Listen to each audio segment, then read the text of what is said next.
Bienvenue sur toute l'actualité en France et à l'international. On commence tout de suite. Un seul couloir maritime, un seul détroit fermé et un engagement public de Poutine pourrait décider si l'Amérique obtient un accord ou s'enfonce davantage dans un piège de grande puissance.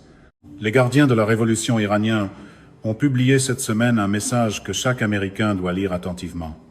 Il disait « Contrôler le détroit d'Ormuz et maintenir l'ombre de ses effets dissuasifs sur l'Amérique et les soutiens de la Maison-Blanche dans la région est la stratégie définitive de l'Iran islamique. Pas une tactique temporaire, pas une monnaie d'échange, une stratégie définitive. Et cette semaine, le ministre iranien des Affaires étrangères s'est rendu à Saint-Pétersbourg, en Russie, s'est assis face à Vladimir Poutine et a reçu quelque chose qu'aucun allié américain, aucun médiateur pakistanais, aucun sultan omanais n'a reçu en 60 jours de guerre. Poutine a publiquement promis que la Russie ferait tout ce qui sert les intérêts de l'Iran afin que la paix puisse être obtenue le plus rapidement possible. Il a salué le peuple iranien pour avoir combattu courageusement et héroïquement pour sa souveraineté.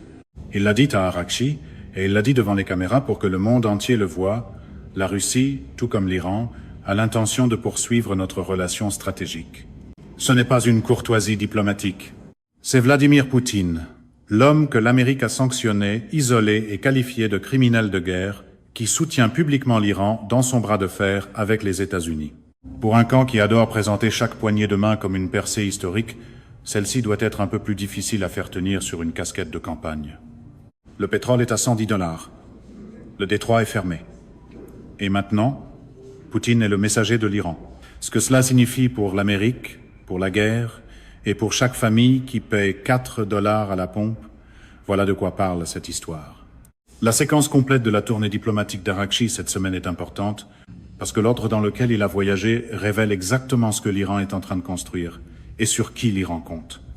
Le samedi 25 avril, Arakchi est arrivé à Islamabad au Pakistan pour des consultations avec des médiateurs pakistanais. Il a partagé les lignes rouges de l'Iran avec le Pakistan, les questions nucléaires et le détroit d'Ormuz devant être transmis aux Américains. Il a décrit les discussions comme très productives. Il est parti. Il est revenu le dimanche. Il a remis au Pakistan les messages écrits officiels de l'Iran adressés aux États-Unis. Il a ensuite quitté le Pakistan le dimanche soir.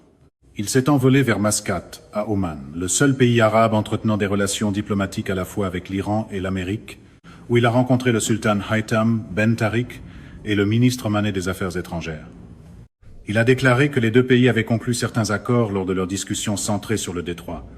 Il s'est ensuite envolé vers Moscou. Il a rencontré Vladimir Poutine le lundi à la bibliothèque présidentielle Boris Eltsine à Saint-Pétersbourg. Et pendant qu'il était assis avec Poutine, l'Iran a présenté une nouvelle proposition de paix aux États-Unis. La séquence est délibérée, le Pakistan transporte les messages. Oman gère la géographie d'Ormuz.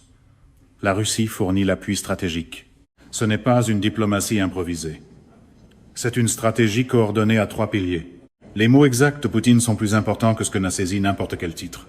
Poutine a dit à Arakchi « Nous voyons avec quel courage et quel héroïsme le peuple iranien se bat pour son indépendance et sa souveraineté. » Il a ensuite déclaré « De notre côté, nous ferons tout ce qui sert vos intérêts, les intérêts de tous les peuples de la région, afin que la paix puisse être obtenue le plus rapidement possible. » Il a ajouté « La Russie, tout comme l'Iran, a l'intention de poursuivre notre relation stratégique. » Le ministre russe de la Défense, Andrei Belousov, a rencontré simultanément le vice-ministre iranien de la Défense et a déclaré que la Russie soutient le règlement du conflit exclusivement par des moyens diplomatiques, appuie la souveraineté et l'intégrité territoriale de l'Iran et est prête à faire tout son possible pour aider à résoudre la situation. En langage clair, Poutine dit à l'Iran « Nous sommes avec vous. Nous ne sommes pas neutres. Nous ne sommes pas un médiateur. Nous sommes votre partenaire stratégique et nous ferons tout ce qui sert vos intérêts. » L'aide présidentielle russe, Yuri Usakov, a déclaré après la rencontre que Moscou examinerait les signaux venant de l'Iran, des États-Unis et d'Israël, puis présenterait ses propres vues. Cela signifie que la Russie se positionne désormais non seulement comme le soutien de l'Iran, mais aussi comme un courtier potentiel s'insérant dans l'architecture de négociation qui, jusqu'à présent, était dominée par le Pakistan et Oman. Voilà la partie inconfortable pour le camp Trump. La salle est toujours pleine de caméras, mais le scénario n'est plus écrit à Washington. Les analystes lisent entre les lignes de la rencontre précipitée entre Arakchi et Poutine, et ils pointent quelque chose de précis. André Zelton, maître de conférence à l'école d'études orientales de la HSE en Russie, a déclaré aux médias russes Vedomosti que la visite d'Araghchi est probablement liée aux nouvelles propositions de l'Iran aux États-Unis concernant la priorité des sujets dans les négociations. Il a dit que cela suggère que Téhéran et Washington cherchent actuellement une sortie à la confrontation et à l'impasse complète de la guerre, mais que chacun veut présenter cette sortie comme une victoire. Et voici une partie cruciale de son analyse. Si Trump accepte les nouvelles propositions de Téhéran, il pourrait expliquer sa victoire en disant que le détroit d'Ormuz reste ouvert, en ignorant la raison pour laquelle il a été fermé. Autrement dit, la Russie est appelée à aider à construire l'architecture de sauvetage de face qui permettrait à Trump et à l'Iran de prétendre qu'ils ont gagné. L'Iran obtient qu'Ormuz soit reconnu comme une carte de pression qu'il peut utiliser pour toujours. Trump peut dire qu'il a rouvert le transport maritime mondial. Aucun des deux camps n'admet avoir cédé quoi que ce soit. Et la Russie obtient le crédit d'avoir négocié la solution, restaurant sa pertinence diplomatique mondiale après des années d'isolement post-Ukraine. Dans le manuel de Trump, l'art de conclure un accord ressemble parfois beaucoup à trouver la sortie la plus proche et à l'appeler une porte dorée. Il ne s'agit pas seulement de l'Iran et de l'Amérique. Il s'agit de Poutine qui utilise cette guerre pour réhabiliter la position de la Russie comme puissance mondiale indispensable. La déclaration la plus importante faite par l'Iran cette semaine n'a pas été prononcée à Islamabad ni à Moscou. Elle a été faite dimanche, lorsque des responsables iraniens ont averti que le détroit d'Ormuz ne reviendrait en aucun cas à son état précédent. Cette phrase compte en aucun cas l'état précédent. Avant la guerre, 130 à 160 navires transitaient chaque jour par le détroit. 20% du pétrole mondial, 20% du gaz naturel liquéfié mondial. Zéro péage. Aucune approbation iranienne requise. Voilà l'état précédent auquel l'Iran dit qu'il ne reviendra jamais. Les gardiens de la révolution iranienne ont renforcé ce message sur leur chaîne Telegram officielle en qualifiant le contrôle d'Ormuz de stratégie définitive et non de position de négociation. Une stratégie. Et la nouvelle proposition de paix de l'Iran, selon l'Associated Press, CNN et le Washington Post, propose de rouvrir le détroit en échange de la fin du blocus naval américain des ports iraniens, mais dissocie explicitement Ormuz des négociations nucléaires qui seraient reportées à des discussions ultérieures. Cela signifie que même dans le meilleur scénario pour l'Iran, le scénario qu'il propose, la question nucléaire reste non résolue. L'Iran conserve le précédent selon lequel il peut fermer Ormuz, et la menace d'une fermeture future demeure en permanence au-dessus de l'économie mondiale. La nouvelle proposition de l'Iran est plus sophistiquée que ne le suggèrent les titres. Selon l'Associated Press, CNN et le Washington Post, la proposition comporte 2 volets. Premier volet, l'Iran rouvre le détroit d'Ormuz. L'Amérique met fin à son blocus naval des ports iraniens. Les deux camps reviennent au statu quo d'avant le début de la guerre, le 28 février. Deuxième volet, les négociations nucléaires commencent séparément à une date ultérieure, sur une piste distincte, sans échéance et sans conditions préalables énoncées. En surface, cela semble raisonnable. Mais regardez ce que l'Iran demande à l'Amérique d'abandonner. L'ensemble du levier de l'Amérique sur le programme nucléaire iranien, que Rubio a qualifié de raison pour laquelle nous sommes dans cette situation au départ, c'est le blocus et la menace d'une reprise des bombardements. Si l'Amérique met fin au blocus et que l'Iran rouvre Ormuz, l'Amérique a abandonné son levier. Les bombes ont déjà été larguées, la campagne militaire est en pause, le blocus est le dernier outil de pression. L'Iran demande à l'Amérique de relâcher cet outil avant même que les discussions nucléaires ne commencent. L'expert israélien en sécurité Danny Trenwife l'a dit directement à CNN. « J'ai de sérieux doutes que les États-Unis acceptent cette offre, parce qu'alors les États-Unis perdront leur levier sur le dossier nucléaire. » Des sources proches de Trump ont confirmé à CNN qu'il est peu probable qu'il l'accepte. Et Rubio a dit, tout en la qualifiant de meilleure que prévue, que la question nucléaire est la raison pour laquelle nous sommes dans cette situation au départ, et que tout accord doit empêcher l'Iran d'obtenir une arme nucléaire. 2 lignes rouges, aucun chevauchement, même impasse. Pendant ce temps, les deux camps décident s'ils doivent se désengager ou retourner à la guerre. 3 porte-avions se trouvent dans la région. Le cessez-le-feu tient techniquement, mais les deux camps le violentent. Le Liban brûle. Le ministre israélien de la Défense attend publiquement un feu vert de Washington pour reprendre la guerre contre l'Iran. Et Trump a déclaré aux journalistes « Ne me pressez pas. » Cette phrase peut sembler calme, mais avec un pétrole à $110, l'horloge n'attend pas exactement poliment dans le couloir. La dimension omanaise de la tournée d'Araghchi mérite sa propre explication, parce que la plupart des couvertures médiatiques ratent la raison pour laquelle Mascate compte. Oman est le seul pays qui possède un territoire des deux côtés du détroit d'Ormuz. La côte iranienne forme la rive nord. La péninsule omanaise de Mouzandam forme la rive sud. Le point le plus étroit du détroit, large de seulement 21 milles, a la côte iranienne d'un côté et le territoire omanais de l'autre. Si l'Iran veut qu'un pays soutienne sa vision d'Ormuz comme voie navigable contrôlée plutôt que comme corridor de transit international ouvert, ce pays c'est Oman. Oman ne veut pas la guerre. Oman ne veut pas que le détroit soit militarisé. Oman ne veut pas que ses eaux territoriales soient transformées en champs de bataille. Mais Oman ne veut pas non plus s'aliéner l'Iran, son voisin, son partenaire commercial et la puissance régionale qui pourrait faire des ports et de l'économie d'Oman des cibles si les relations se détérioraient. Alors, sur quoi Arakchi et le sultan Haytham se sont-ils entendus? Le communiqué officiel a dit qu'ils avaient conclu certains accords centrés sur le détroit, pas une réouverture complète, pas un accès inconditionnel, pas un retour à l'état précédent. Des accords, au pluriel, centrés sur le détroit. Cela signifie presque certainement une forme de réouverture gérée, de transit conditionnel. Peut être des péages, peut être des inspections, peut être des mécanismes d'approbation iraniens pour certains types de navires. Oman est le pays qui pourrait légitimer la vision iranienne d'un détroit contrôlé, parce que les eaux territoriales omanaises couvrent la moitié du passage le plus étroit. Si Oman accepte de se coordonner avec l'Iran sur la gestion du transit, l'architecture juridique internationale, qui traitait Ormuz comme un passage sans restriction en vertu de la Convention des Nations Unies sur le droit de la mer, commence à se fissurer. Ajoutez maintenant la Russie à cette équation. La Russie ne joue pas les médiateurs. La Russie soutient l'Iran. Poutine l'a dit explicitement. Nous ferons tout ce qui sert vos intérêts. Le ministre russe de la Défense a déclaré que la Russie soutient la souveraineté et l'intégrité territoriale de l'Iran. Ce n'est pas le langage d'un courtier neutre.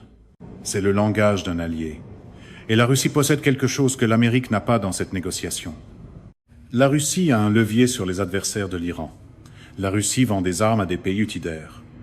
La Russie peut exercer des pressions sur des acteurs d'une manière que l'Amérique ne peut pas, parce que la Russie n'est pas liée par les mêmes structures d'alliance, ni par les mêmes préoccupations concernant les droits de la personne ou les normes démocratiques. Si Poutine positionne la Russie comme le courtier qui a livré un accord, il accomplit trois choses simultanément.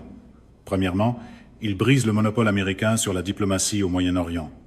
Deuxièmement, il restaure l'image de la Russie comme puissance mondiale capable de résoudre des conflits que l'Amérique ne peut pas résoudre. Troisièmement, il renforce le partenariat stratégique Russie-Iran à un moment où les deux pays sont soumis à des sanctions occidentales et ont plus que jamais besoin l'un de l'autre. Pour la machine à mégaphone pro-Trump, voilà un titre embarrassant. Pression maximale, responsabilité minimale, et la Russie debout près du micro. La Chine observe. La Chine n'a pas publiquement soutenu l'Iran comme la Russie l'a fait. Les déclarations de la Chine ont été plus prudentes, appelant au dialogue, exhortant à la retenue, soulignant la nécessité pour toutes les parties de respecter le droit international.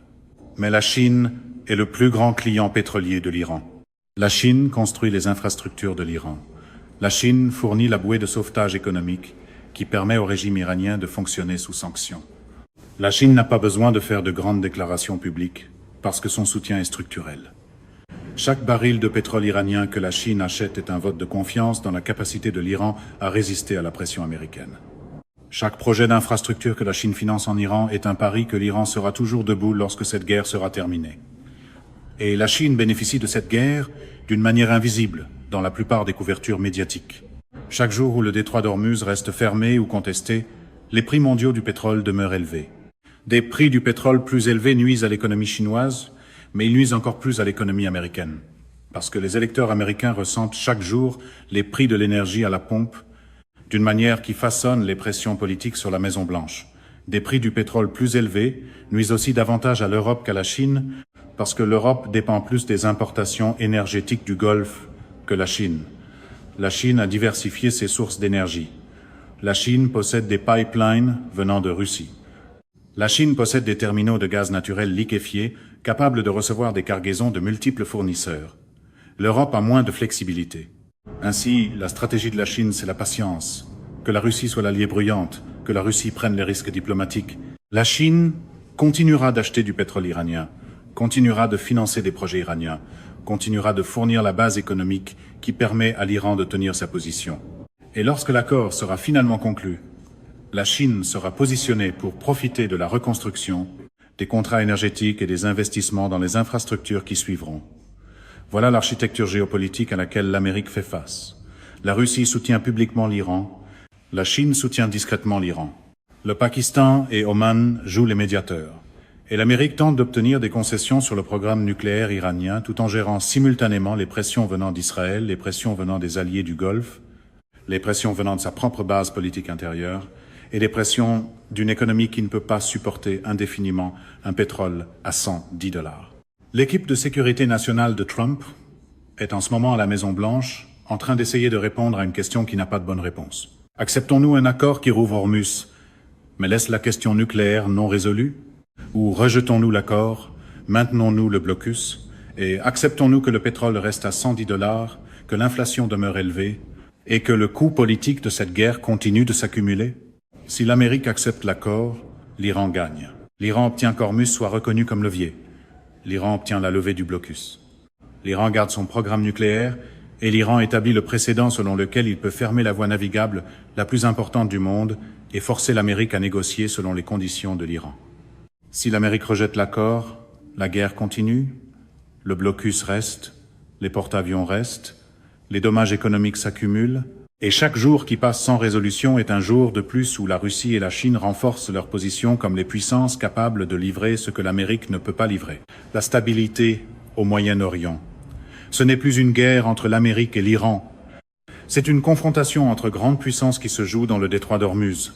La Russie soutient l'Iran. La Chine approvisionne l'Iran. Le Pakistan et Oman jouent les médiateurs.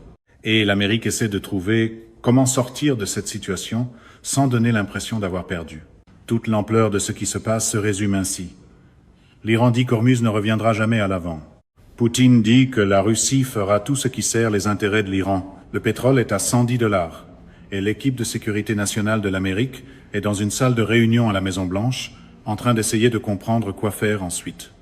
Et quelque part, dans l'atelier de communication, quelqu'un essaie probablement de transformer un dilemme stratégique en slogan avant que le reçu des sens ne dise le contraire. C'est la fin de ce bulletin d'information. N'oubliez pas de vous abonner pour ne rien manquer de l'actualité en France et dans le monde. Merci de nous avoir suivis. Au revoir, à bientôt.